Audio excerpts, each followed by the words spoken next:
I've learned this lesson many times, so it's maybe not one I've perfected yet, but both in life and business, I think it's key. Don't try to fix what isn't working. Just focus on what is and double down on that. Hi, I'm Jason Harris, and you're listening to Soul and Science. Fast forward your marketing mind in about 20 minutes. When it comes to marketing wellness products, a lot of brands make a lot of big claims. But how do consumers figure out who to trust and what's best for them? Today's episode is all about demystifying the world of wellness marketing with co-founder of Ned, a wellness brand that offers simple and effective natural remedies. Adriaan Zimmerman, who co-founded Ned in 2018, is an entrepreneur and brand builder. Prior to co-founding Ned, he was a founding partner of BroBible.com, a popular men's lifestyle and entertainment brand that grew to over 15 million readers per month and was eventually acquired by Uproxx Media. In today's episode, you'll learn where education becomes marketing when it comes to educating your consumer. You'll learn about the transformative power of nature, the beauty of simplicity, and the importance of human connection in making us all feel alive. And you'll learn about the creative potential that comes from stepping out of your comfort zone. All right, it's time to learn about the soul and science of wellness marketing with Adriaan Zimmerman from Ned.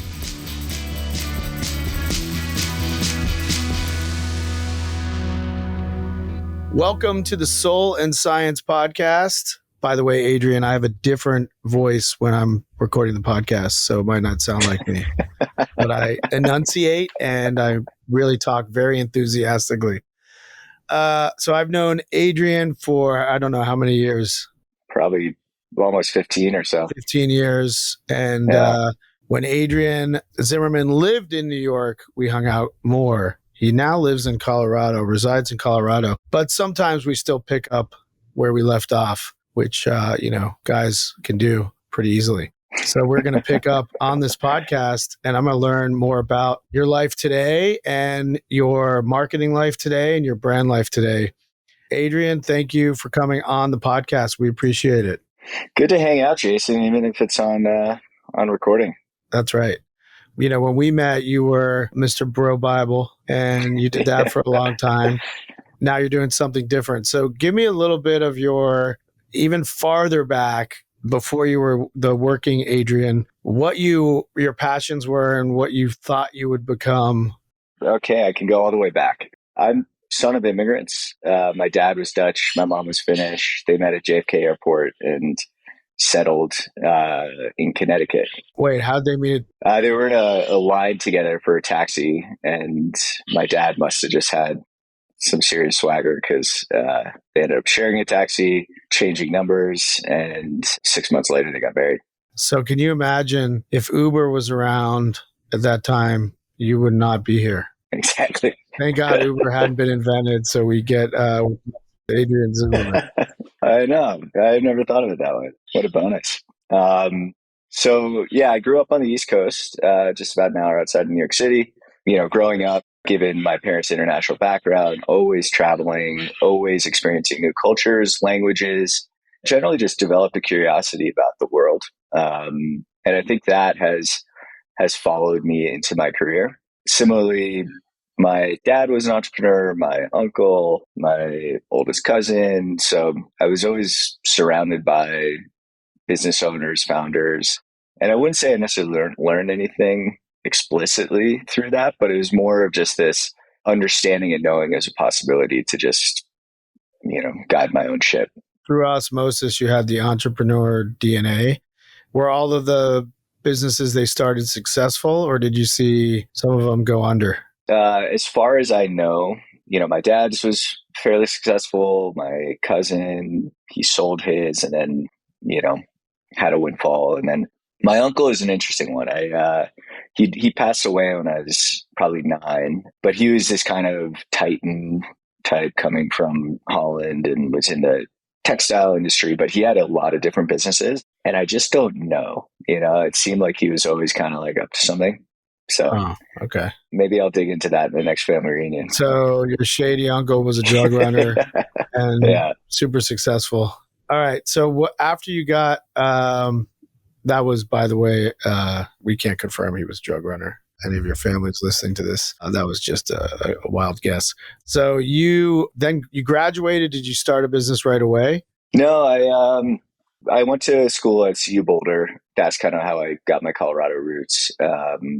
But finished school and actually headed out to Hong Kong.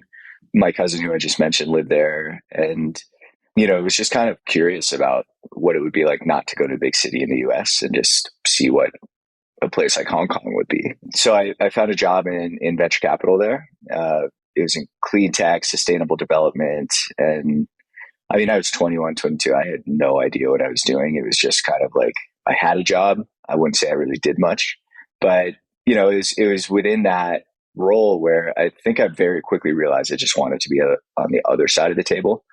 I was meeting all these founders and business owners, and some were doing great, some were doing terribly. But either way, it seemed more exciting than, cubicle in a suit. So I left Hong Kong to start my first company. This is '06. So I was 23 and, thought I was just stepping into this like super romantic world of startup founders. It was when all the Silicon Valley dudes were on covers of Inc. and Fast Company every week. And I got my ass kicked, completely got my ass kicked. I learned every hard lesson that startup founders will typically learn, and came out the back end of that one like 2 years later, pockets inside out, just totally dejected. But what kind of business did you start? So it was having come out of the sustainability sector, I was building a consumer facing kind of eco-conscious loyalty program. So built a network of businesses based on their environmental stewardship, and then allowed customers to get rewarded for shopping consciously. Oh, that's cool.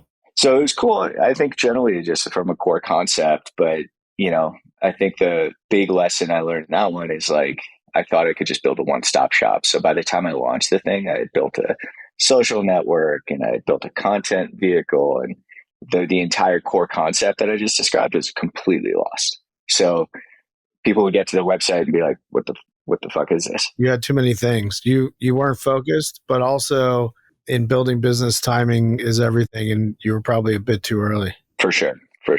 But out of those ashes, as I've learned also, it's like out of ashes comes super fertile soil. Just found myself, I was doing anything I could do to earn some money in New York.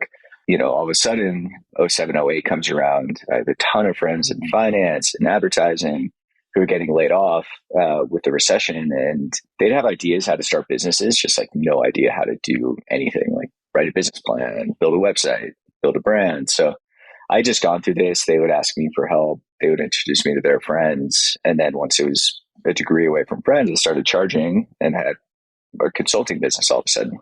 So it was through that I was all of a sudden, making some real cash. And then I met my co-founder to be Doug at Bro Bible. So that was the initial seed there. And then how long were you guys running Bro Bible?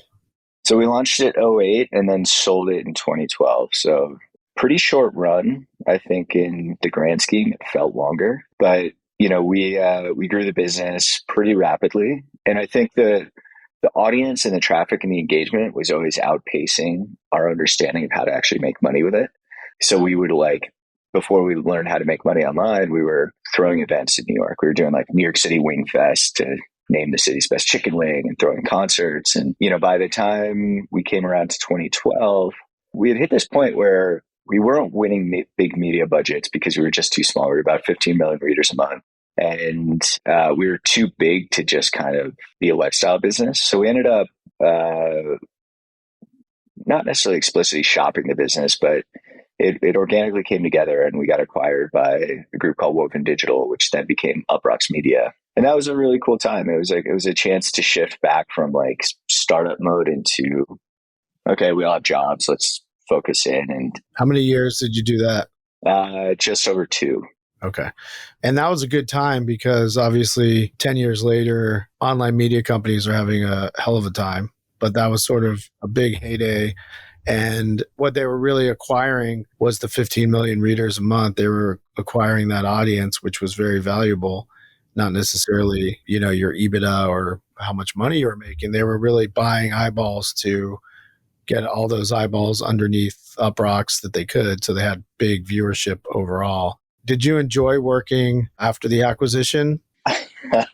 I did for about a year, and then and it was cool because I was like a little bit of a wild card going into that because I'd been the brand guy, the marketer, the guy doing ad sales and brand partnerships, and so they were like, "All right, let's put you on sales," and I was like, "That's super lame. Like, I don't want to go chase media plans after just like running a company." And not to sound like an asshole, but so I ended up pitching them that I would build out a new part of the business for them, which was basically a yield optimization business where we could use all the indirect ad inventory, take it out to marketplaces, make sure we were getting top dollar, and then basically generate several $1,000,000 more for the business. And kind of like, all right, if it doesn't work, like fire me after a year. It's all good. Did it work? It did. Yeah. I think within the first year, I was doing 40% of the company's revenue on my own. So it worked out great. I think that was like when I finally hit this point in my career where I was like, holy shit, like I actually like, maybe know something, which is totally a lie. I don't know anything still. Nobody knows anything. Exactly. It's a great lesson, actually. Well, I'm going through that because we were acquired in June of 2022. I'm working in different environment, but we're still kind of running the business like it's our business. So, it didn't have to take on a new role, but it definitely changes. You have to rewire the way you think when you're an employee. Yeah. And I think, it was a little bit of a different animal. I think it was right around that time where social publishing started to become way bigger than what we were doing, which was kind of like digital publishing, I guess, like this. Yeah, yeah. And I was actually on the advisory board of the Lad Bible. Just coincidentally, I met those guys and started helping them when they were brand new. And it was insane how quickly they could scale being social publishers versus what we had done being, kind of classic digital publishers. For our listeners, the big difference is instead of driving viewers to your page or website, you're leveraging a footprint on other platforms, right? Yeah, mostly. And then also like the traffic source, right? So we were at Bro Bible, we were doing classic link trading and really focusing on organic, and social publishing is just kind of publishing for the Facebook algorithm. And then when you were done with that, what was your next move? So ended up in 2015 going out to the UK full time. I was 32 at the time. I had checked off some boxes. We had sold the company, had made some money. And I was very much like living that life I thought I wanted in New York, which was, I had my bachelor pad, I had super fun nights out, I had shiny toys, I had lots of dates. And then when I was like really honest with myself, I was kind of miserable. Did you have a guitar and a motorcycle in your apartment? No. Okay, good. No, but I was really close to getting a 65 Mustang that would have been really sick. But I didn't do that. Very impractical in New York City to have exactly an old muscle car. Yeah, exactly. All right, so London, and you were doing Lad Bible Group in the UK, and then you worked with them, and then that IPO'd. Well, the IPO came later, so this is kind of like my career transition point. So, I'd really like gone out to the UK, I think, as I just described, like I was pretty miserable at the time. Like I just couldn't really I just felt stuck and like time wasn't my own and it was just like slipping by. And I ended up going out to the UK, moving from New York City to Manchester. It wasn't even London. It was Manchester, which is a tough move. But I think it was just this Hail Mary effort to reinvigorate my psyche because I just hit this point where I was like, this can't actually just be it, right? Like there's got to be more to career and life. And the UK was great for about a month. And then I just started waking up with that same feeling. And I was sitting as their executive director. So it was really intended to step in and run the company. And yeah, I was just like in this strange place. And then it was about 6 months in when we were doing a company all hands presenting to the company. And it's pretty much as soon as I started, I had this like full on panic attack and broke in front of 75 employees, handshaking. My voice went, just like this white noise filled my ears. And it was just such a weird, scary moment that I'd never experienced. and also like humiliating because it happened in front of all my employees. The next day I broke out in shingles. Shingles. Wow, you're pretty young for shingles. Yeah, it was just like a total. If you've had chickenpox, the shingles virus is already inside you. You hear those ads all the time. Thanks, Doc. You're welcome. Yeah, so it was just this moment where like I just broke it, and I think it was this like long buildup of just not having any tools to deal with these questions, and basically got fired from that job because they brought me in to level them up, and then I was sitting there having kind of a meltdown. So it was a super scary time, and I was just kind of at this crossroads where it was like, get some Xanax and keep going, or take a step back and really try to figure some shit out. And I was fortunate I was able to take the latter, both because they bought me out and then also because I had been able to put some money away in New York. I thought it would just be like, okay, let's just like go away for a couple months, figure some shit out, or like do something, and then it'll all work out. But that 2 months turned into 2 years, and it just turned into this really long walkabout that gave me a ton of time to just start exploring parts of my life that I'd left unexplored. And that was in creative channels, it was in writing, it was in photography, really trying to understand like what value I had in the world when there's not this like career title, whatever it was, kind of propping me up. You were just Adriaan Zimmerman, not Adriaan Zimmerman, the executive blank, blank, blank. And then you did a walkabout to find yourself. And does that bring us to where you are now with Ned? Yeah, very much. It was a pretty synchronistic series of events. But, you know, I found my way back to New York in early 2017. And I was kind of in this place where I like wasn't totally sure what I was going to do, but I was spending a lot of time just kind of digesting this whole experience that I'd just been on. And I really was able to distill it down into 3 primary lessons. And like one was just how powerful nature is and how essential it is to the human spirit and making us feel alive. The second was really understanding just like how incredible simplicity is in living with less, in enjoying like really simple tasks like chopping wood or cleaning a fish or sailing. And I think it made me feel very capable of survival, of I love just that. being okay. Yeah. And then third one was really, really just human connection.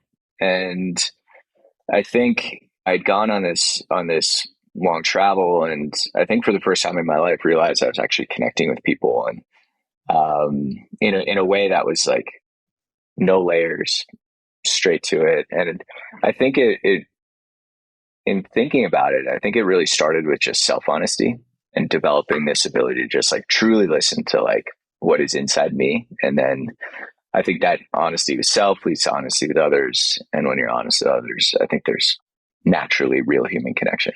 So that's very Buddhist of you. Yeah, I guess so. Yeah. I mean, there's inherent spirituality on the entire trip, I think. Those are almost, would you say, became your core personal values? They did. Yeah. And I think, landing back in the US, landing back in, especially once we got the business rolling, there's always a need to check in with myself, because I think just like anybody, it's easy to fall back into old patterns. And, but I think it is a better understanding of myself right now. And yeah, I think it's stuck with me. And then it also is very much part of the founding of Ned. Did you meet your co-founder, Rhett, in a taxi line? No. It was either at MSG or at a party drunk somewhere in the city. So it was one of those two. But yeah, we had been buddies for a while in New York City, and he had also gone to CU, and alumni circles run pretty close there. So so we got to know each other a bit there, but we're never like super tight. And then it was really on my travels when I started writing a bit and sharing kind of the whole burnout and all that stuff that he really took an interest. And then anytime I passed the States, we would meet up, go on a hike, and just start shooting the shit on ideas. And I think that was just kind of the early seeds of being like, okay, like maybe we could start something together. And you started the company in 2018? Yeah, we started working on it 2017 and launched pretty quickly in 2018. And that was cool. It was like a little bit of a departure, right? Like everything we had done in media was investment. There was, less money. There's presumed future profit and all this stuff. And you're just like operating at a loss. And we started the company totally bootstrapped before we had a brand, before we had a product, before we decided to sink any money into it. We spent a lot of time just talking about what it is we wanted to build. Mission first. Why are we doing this? Like, what are the values that we'll use to run this business? And those are not things I'd ever done before, right? And it was a lot easier to, I think, in my kind of new wooey headspace after all the travels to deep dive into that. And do you think the big difference is instead of creating businesses that you thought would find a niche to make money, you were creating a business that really aligned with your personal values? Yeah. I think that's a big part of it. And I think it was like part of that self-honesty and what is it that I actually want to be spending my time doing. And I think for me personally, given that I had just gone through a mental health crisis of sorts, that I had found a ton of healing in nature and with simplicity, along with that, using different herbs and roots and minerals and all sorts of things along the way to really kind of find my way out of that. I think it was natural for me. And then on Rhett's side, he had a mom who had breast cancer at the time, and he really took it upon himself to understand the nutrition side of things and how he could help his mom fight that fight. So I think with both of us having this very deep kind of personal experience, it allowed us to start understanding of like, okay, if we're going to do something like this is how we want to do it. So yeah, that was really the initial part of it. And then one of those synchronistic events, Rhett was spending the summer more or less outdoors of 2017 and driving around Colorado, throwing out his tent, setting up camp, doing a little work, keeps going. And he started meeting with a bunch of farmers who were doing hemp products at the time, or growing hemp, I should say. And he said, like, you meet these farmers and so many of them were doing it for quantity over quality. It was about, how much yield you get per acre. And it was basically like soybean or corn or any other cash crop. And then he stumbled across this one farmer that he'd been hearing about for forever. And it was almost like a mythical being at that point. And he found him in Paonia, Colorado, which is this beautiful little hamlet on the west side of the Rockies, and got a really incredible microclimate. They grow cherries and peaches and apples, and it's like such an incredible farming community. And he drove onto this guy's farm, and he was literally out in the field playing reggae to his plants. And he was making his own compost tea. He was filtering all the already pure water, and he was using all these regenerative practices and very like biodynamic practices as well. So it was just this like moment where Rhett was like, holy shit, I think like this is different, right? This is a story. This is something that like is quality and something that can kind of align with these principles that we had been setting out. That was really the true genesis of being like, okay, let's fucking go. Let's do this. And after leaving the farm, he called me and he's like, buddy, I think I found it. And then, yeah, the rest is history. We pretty much got going right after that. And then your mission at Ned is to use the powers of the natural world to help people feel better and live better. That's basically the mission of the products. And then you focus on the products by the benefit of what they deliver. Yeah, that's a big one, right? So, as it's stated, our mission is to help people feel better and live better through the powers of the natural world. But what that really means to us is that we use content, we use education, and then the world's best natural remedies to help people basically unlock their innate abilities to thrive, because it's all within us. It doesn't necessarily mean we need to add something. It's more just of unlocking what's already in us. And I think so many people are in these little prisons, right? And it's totally unique to each person, but it might be a sleep issue. It might be stress. It might be inflammation. It might be, some trauma. So we really, really kind of build our products to help address these tangential needs of our customers. What product would you say, if you had to, talk about like your hero product, I'm guessing, would it be like the magnesium? For sure. Yeah. So we launched our Mellow Magnesium Super Blend in 2021, really because it's a major need, right? It's a major deficiency in American consumers. About 80% of Americans don't get enough magnesium in their diets alone, and that can lead to magnesium deficiency. And, we basically started looking at all the magnesium products on the market, understanding that so many of them don't actually absorb into the body. So really started to unpack that, being like, okay, if we start with the magnesium side, what do we need to create in order to create super high absorption products, super bioavailable, and then something that addresses magnesium deficiency throughout the body? And then to take a step further, it was like, okay, well, what is another major cause of magnesium deficiency? And that's stress, right? So you can think of stress as like you're driving a car uphill. You're burning a lot more gas when you do that. When you're stressed, your body's burning a lot more magnesium. And then basically this cycle starts where like you don't have enough, deficiency will cause more stress. So we basically added GABA and L-theanine, which are two amino acids that are incredible for fortifying your stress response.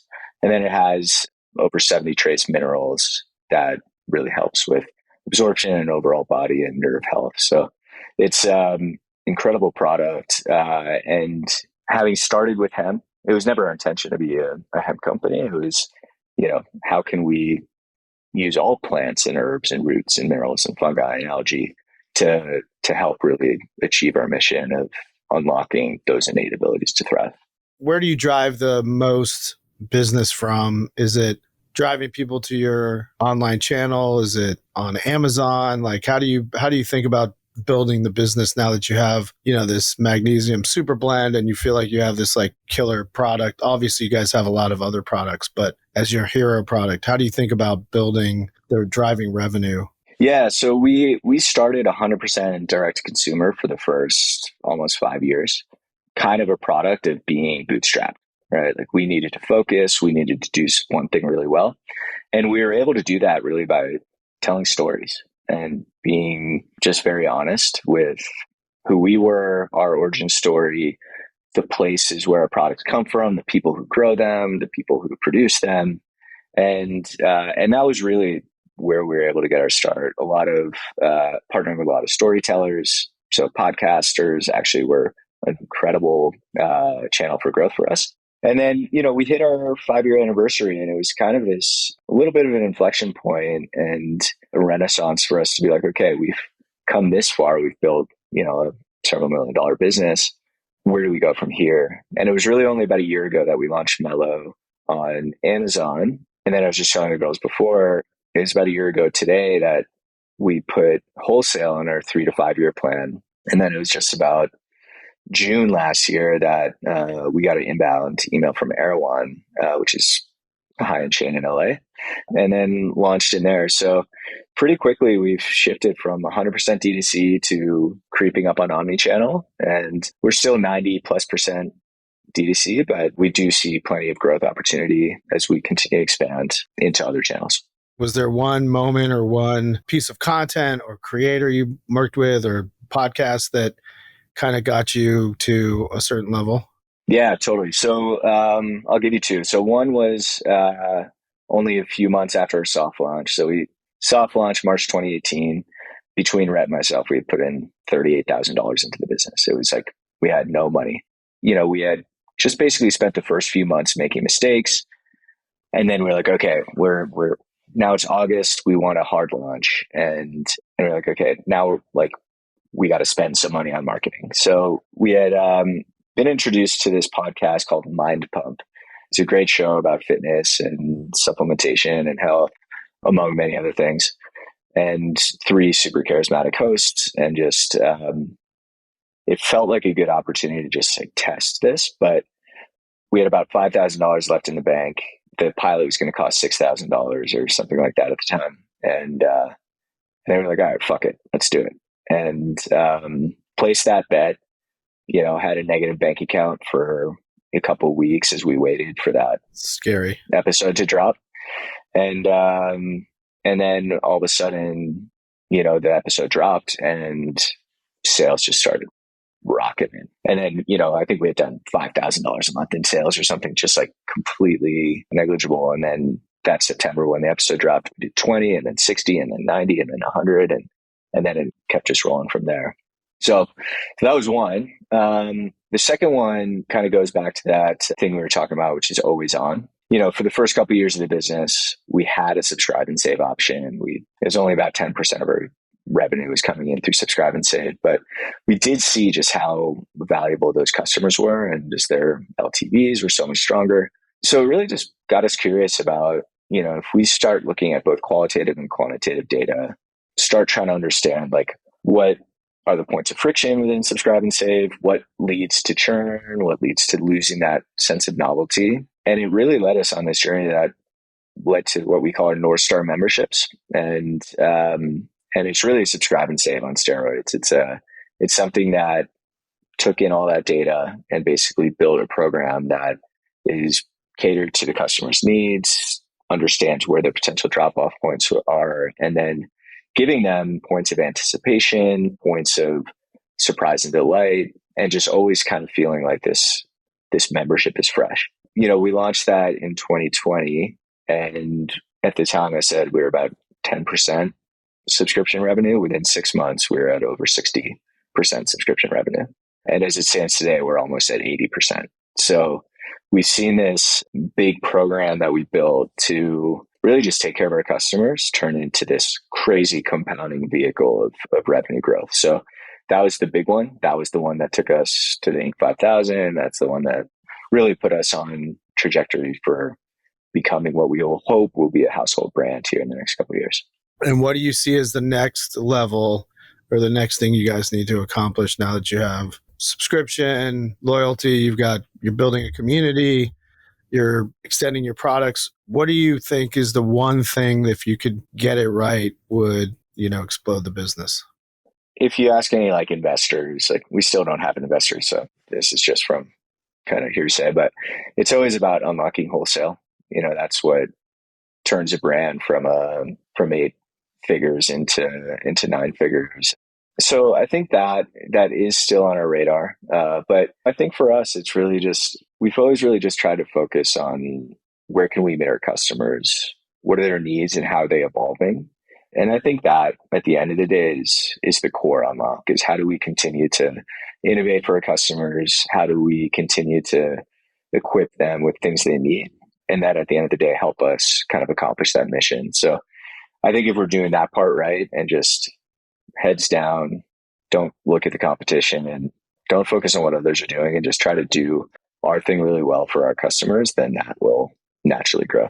Having started several businesses, what is the best thing about this business and what's the hardest thing about this business? Oh, great question. So I think the best thing is honestly, it's like so tangible. Products that come out of the earth, we put them into product, we ship that product. And like after spending 10 years in media, I just love the tangible nature of it. And then of course, we have thousands and thousands of testimonials of people who are just telling us how great these products have been for them and how they've helped them get back to sleeping well and getting back to public speaking. I'm like a great case study for that one.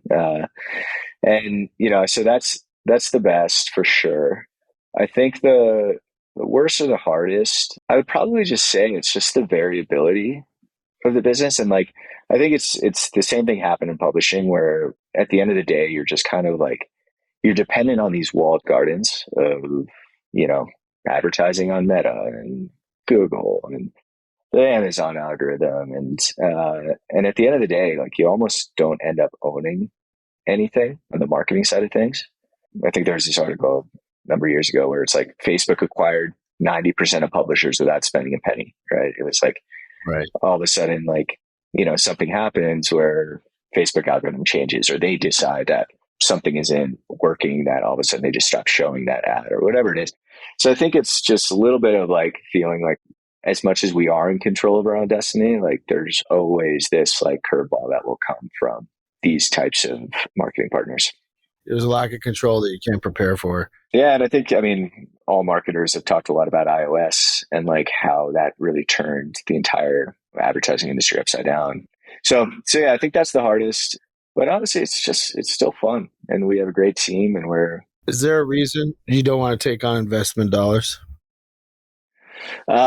a little bit. I mean, I think part of it, part of it's almost like pride at this point. It's like I love that we own 100% of the business. We can do it without anyone else. Yeah. And, I think it's been a double-edged sword for sure. Like, we've certainly left dollars on the table.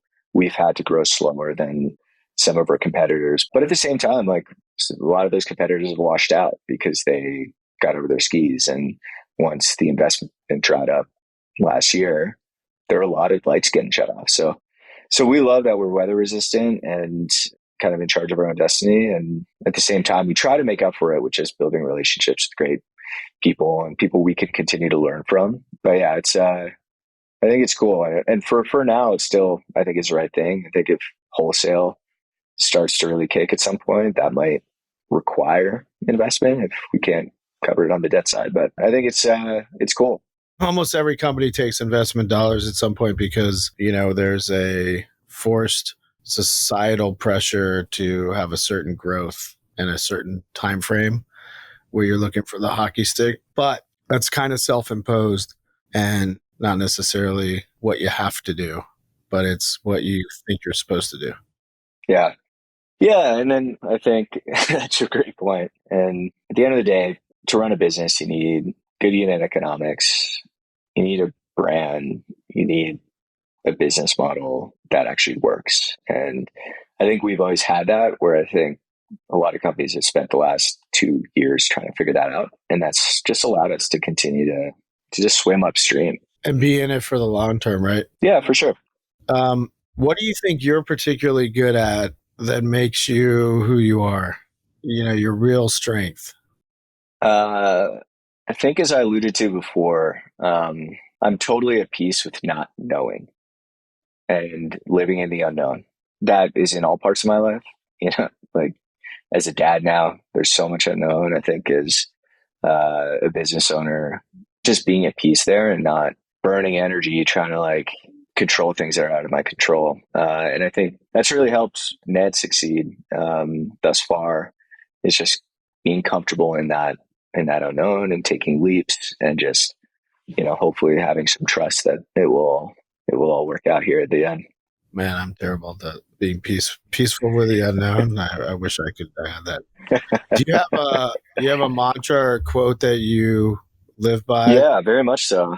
What is it? So, Lord Byron, an old poet, wrote a poem, Childe Harold's Pilgrimage. And, the first couple of lines are, "There's a pleasure in the pathless woods.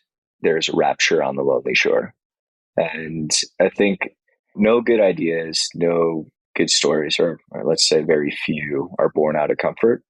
Embracing discomfort, embracing the unknown, embracing stepping out of your own comfort zone is where good things happen. And I came across that quote, just "there's a pleasure in the pathless woods," on a stone in Bhutan when I was early in my travels, and Googled the quote because I was like, that's just amazing. That really fits right now. And since then, it's just kind of lived on my desk here. And you're comfortable in the unknown or the pathless woods, which I think is kind of really stands up. So we got great history, lots of lessons in that. Great idea on how you're building the company. We're now going to talk a little bit about passing on some knowledge, and some of it might be timely. Do you have something that's inspiring you this week? Can I give you two? Sure. Cool. So one, I think you'll appreciate. I watched Moon Age Dream, and holy shit! Like what an incredible story, and then also just representation of what like true honesty can create. So loved it. And then second, we're currently sponsoring a guy named Tez Steinberg, who's rowing from Hawaii to Australia.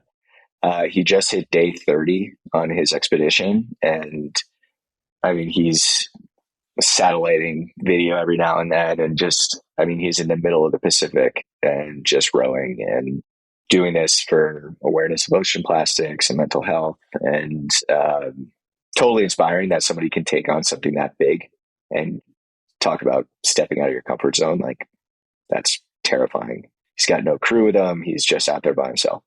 Talk about going into the unknown. That's fucking awesome. That's super inspiring. Something that inspired me this week was IKEA invented a fake brand to change perceptions of its kitchens. It's nothing as big as that undertaking, but it was from it was in the UK from an agency called Mother, and they tricked influencers and media that this was a luxury brand, but it was really IKEA products that are inexpensive that can appear or live in the world of luxury. And so I love the idea that it was, surprise, it's IKEA. Just a really clever way to kind of premiumize a brand that you kind of look down on. And I thought that was pretty inspiring. And I always love when great minds think of really clever ideas like that. So that inspired me. What's a lesson that you have for our audience? Don't try to fix what isn't working. Just focus on what is and double down on that.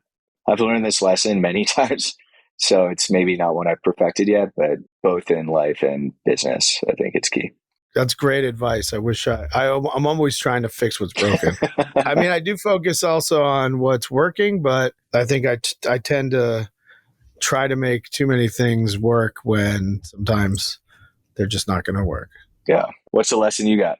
Mine is I'm doing currently a lot of Zen Buddhist training at the New York Zen Center. And there's a phrase that we use a lot, which is the idea of Zazen, or meditating, is this phrase of good for nothing, which really means engaging in practice, any practice that you do, for practice sake, for its own sake. The practice is the end to itself. It's not engaging in something for some outcome or something in the future. So good for nothing is really just doing it for the sake of doing it. And so often I'm programmed for actions for outcomes. I'm trying to train myself that sometimes you're just doing something, whatever activity it might be, just to do it. So that's a lesson I'm working on. I love that. I need to go there. Well, when you're in New York next, we'll go. You'll love it. It's awesome. It's really helped me a lot. What is a dare you have for our audience? A double dog dare. Okay, I double dog dare you all to go out this week and have a hard conversation with somebody that, you've been putting it off. This is just one of those things, like, I think so often we can sit in avoidance of potential conflict or just sharing your truth and your honest feelings. And I think it's like the only way out is through. So it's something I have to check in with myself every few weeks or couple months and just have that hard conversation. So the back end of it is great. And it's nice to lift that sense of avoidance. What's interesting about that is sometimes the anxiety of avoiding those hard conversations is much worse than the hard conversation, because it's going to stick in your mind until you get that monkey off your back. Although sometimes the hard conversations are actually hard conversations as well. My double dog dare for the audience this week is to come up with one proactive idea that you're going to pitch to someone, whether it's a side hustle or it's to a client or to your boss or to somebody, an idea that you've been holding on to or that is outside the lines, some fresh new idea that you're going to proactively do something with. That's my double dog dare for the week. All right, Adriaan, thank you so much. We learned a lot about you. We learned a lot about Ned. You've had a real windy career, and you've got that brand building entrepreneur DNA inside you. And we're really excited to see where Ned goes next. Thanks, Jason, and look forward to seeing you in New York here pretty soon. All right, we'll go meditate together. Cheers.